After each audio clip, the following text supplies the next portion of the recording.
Mire, muchas cosas se han dicho de la forma en que actuó la presidenta.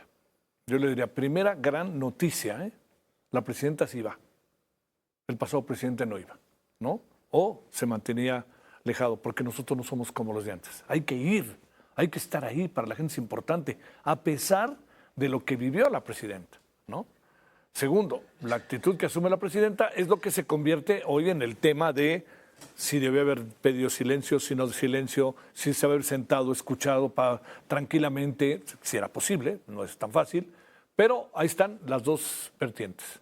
El estar ahí es correr el riesgo, pero estar ahí es que es la presidenta y no va a dejar de estar. Y eso es una gran noticia, insisto. Pero bueno, eso fue en Veracruz, porque además, mientras tanto, las autoridades estatales y municipales, ahora sí que, como dicen, ¿no? Bien, gracias. No se supo de ellas y hasta pues no va a ser que se ensucien los zapatos. Alrededor de 100,000 viviendas resultaron afectadas por las lluvias en los siguientes estados: Veracruz, Puebla, Querétaro, Hidalgo y San Luis Potosí. La Secretaría de la Defensa Nacional activó el plan de N3 para atender a la población afectada, que se encuentra en 111 municipios, mientras que la CEMAR activó el plan Marina. Bueno, ya estamos ahí con lo del Fonden, digan lo que digan, ahí sigue siendo tema. Todas las cosas, es que hay corrupción en el INAI, hay corrupción en el Fonden, hay corrupción, ya hay corrupción, ya hay corrupción en el aeropuerto de Texcoco. Pues métanlos a la cárcel, investiguen y métanlos a la cárcel. Pero resulta que no hay nadie en la cárcel. Bueno, ni el director de Segalmex. Hoy comenzó el censo con 600 brigadas en Veracruz, Puebla, Querétaro, Hidalgo y San Luis Potosí. Son las entidades más afectadas. El mayor número de muertes se reportó en Veracruz, con 29. En Hidalgo se registraron 21 personas muertas, 13 en Puebla, 1 en Querétaro, mientras que el número de personas no localizadas en este momento alcanza 65. De acuerdo con la Coordinación Nacional de Protección Civil, a través de Laura Velázquez, en Veracruz hay 40 municipios en total afectados severamente. En Hidalgo son 28, en Puebla son 23, en Querétaro 8 municipios afectados, mientras que en San Luis Potosí el número alcanza 12. O sea, como ve, pues son varios municipios afectados y es ahí en donde estamos en el asunto del qué hacer. La presidenta, a diferencia del pasado gobierno, se fue a Poza Rica y estoy seguro que la presidenta sabía lo que podía pasar. Bueno, fue a Poza Rica, Veracruz.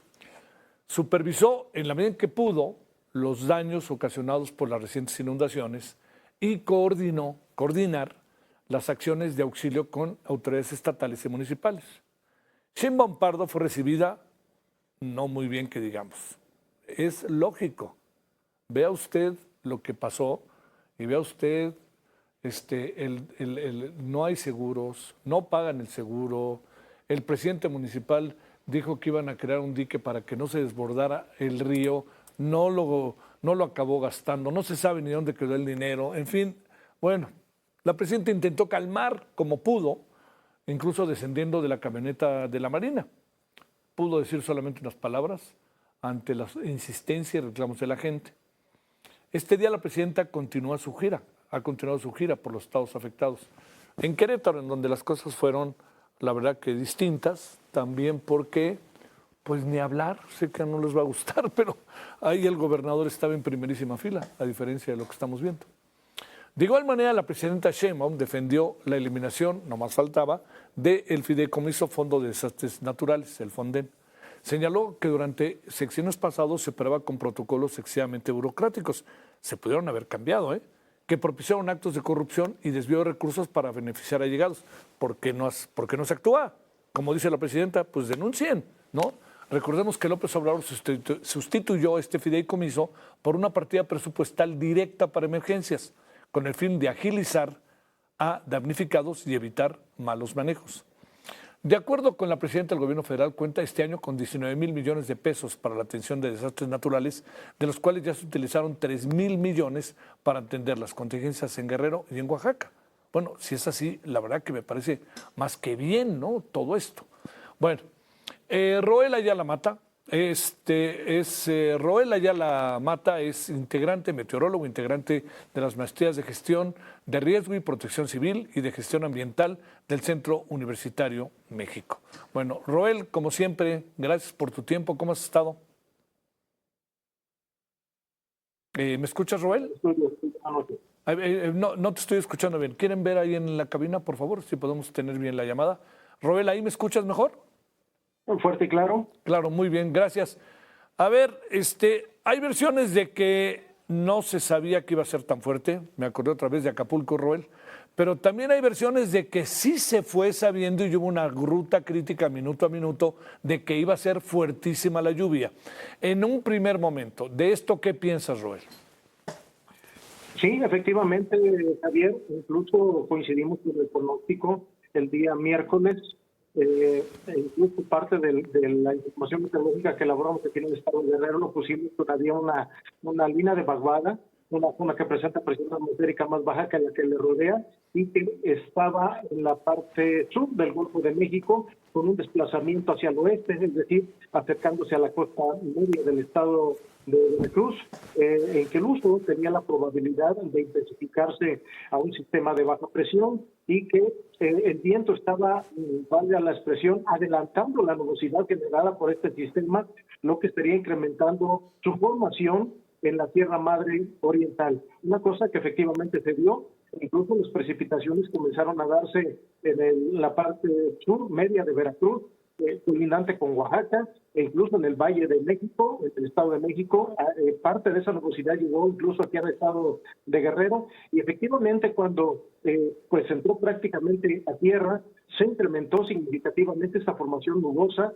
sobre la parte norte del Estado de Veracruz, San Luis Potosí, el estado de Querétaro, Puebla, Hidalgo, incluso parte de esa nubosidad, incluso llegó hasta Durango. Así que se preveía que estas precipitaciones pudiesen ser un tanto abundantes, pero hay algo también muy importante, Javier. La información se emitió incluso el Centro de Hidrometeorológico, allá en Boca del Río, tuvo guardias nocturnas debido a esta situación, pero había otro sistema, una baja presión que estaba formándose o ya se había formado en el Pacífico frente a las costas del estado de Oaxaca. Y eso llamó mucho más la atención. ¿En qué sentido? En que se puso atención por parte de la mayor parte de la población en lo que se esperaría aquí en el estado de Guerrero, que afortunadamente las condiciones fueron totalmente diferentes. Pero algo muy importante también hubo, aire frío, que incrementó la formación de nubosidad en aquella zona y aquí en el Pacífico Sur. La nubosidad impidió que este sistema de baja presión se desarrollara y que tuviera una influencia más significativa de lo que se había esperado. De ahí la importancia, como le he comentado más de una vez, Javier, de no confiarse en los modelos numéricos. Y efectivamente, la formación de nubes se incrementó en la Sierra Madre Oriental, las precipitaciones fueron abundantes, los descubrimientos fueron rápidos y el crecimiento, incluso las imágenes que muestran, Javier, se ven claramente, no tanto, dijéramos, hablando técnicamente de la inundación, sino un desbordamiento, porque se ve muy claramente la corriente en forma significativa está desplazándose. Esto es una corriente, una inundación es prácticamente una invasión del agua que incluso no puede tener desplazamiento, puede estar anegada, acumulada, de tal manera que se aprecia muy claramente, y eso fue un desbordamiento que por supuesto afectó la parte de la población. Y en otras zonas, sí, también esa precipitación favoreció escurrimientos significativos, lo que propiciaron inundaciones, como fue el Estado de México, el Estado de Hidalgo, el Estado de Puebla, el Estado de Querétaro, el Estado de Potosí y por supuesto Veracruz en el parte norte. A ver, bajo esta perspectiva, Roel, las autoridades, los gobernantes, sabían que iba llegando un fenómeno meteorológico bastante intenso, fuerte, como para actuar en consecuencia o para actuar, porque ahora resulta que dicen que fue inédito y entonces pues así como un poco como el Otis, ¿no? Pero el Otis, Roel, tú mismo nos lo explicaste, de alguna otra manera el Otis avisó, o todos más o menos han avisado, como pasó en este caso en concreto en Veracruz. Por supuesto, sí, una prueba de ello, insisto, es de que bueno, estuvimos verificando las condiciones, incluso, insisto, en el pronóstico que elaboramos pusimos parte de eso porque también íbamos a tener una influencia directa de esa nubosidad. La tuvimos precipitaciones con daños incluso en la región de la montaña y, por supuesto, que también, insisto, el Centro Hidrometeorológico de Boca del Río tuvo guardias nocturnas, estuvo elaborando información previo al evento. También el Servicio Meteorológico emitió la información. ¿Qué fue lo que pasó? Bueno, hay una parte muy importante entre la parte técnica y la parte operativa, que se llama comunicación del riesgo. Ajá. Desconozco si hubo algunas reuniones previas. ¿Por qué? Porque los consejos municipales, estatales, deben de ponerse en sesión permanente durante la temporada de precipitaciones.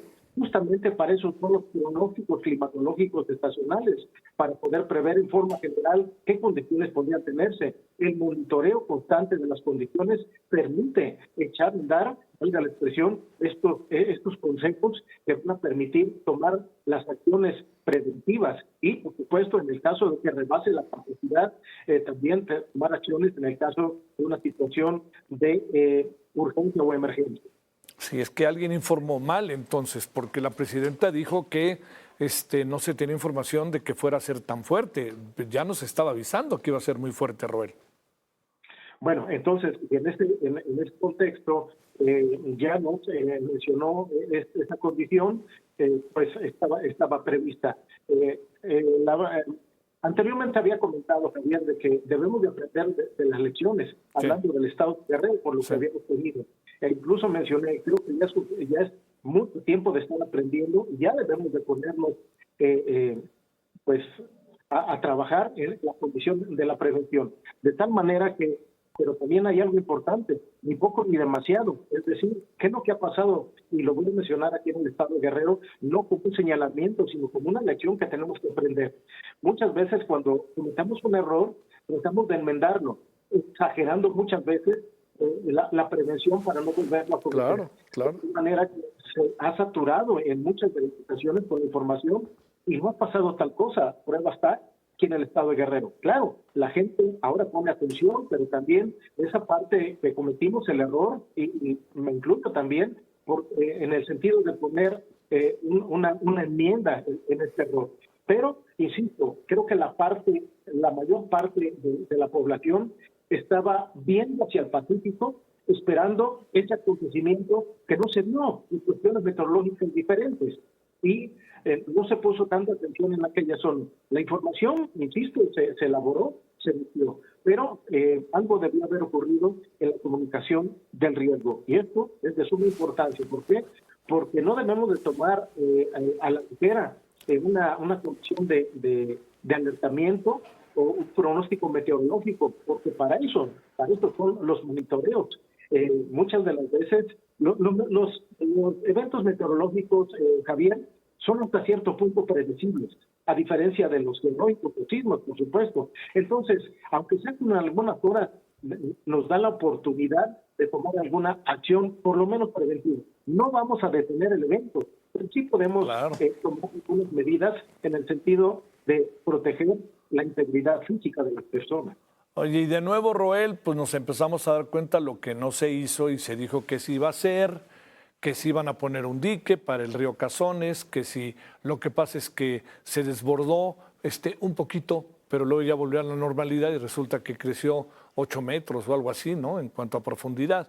Entonces, también ahí la otra parte es, nuestras autoridades son, pues ahora sí, después de ahogado el niño, tapen el pozo, Roel.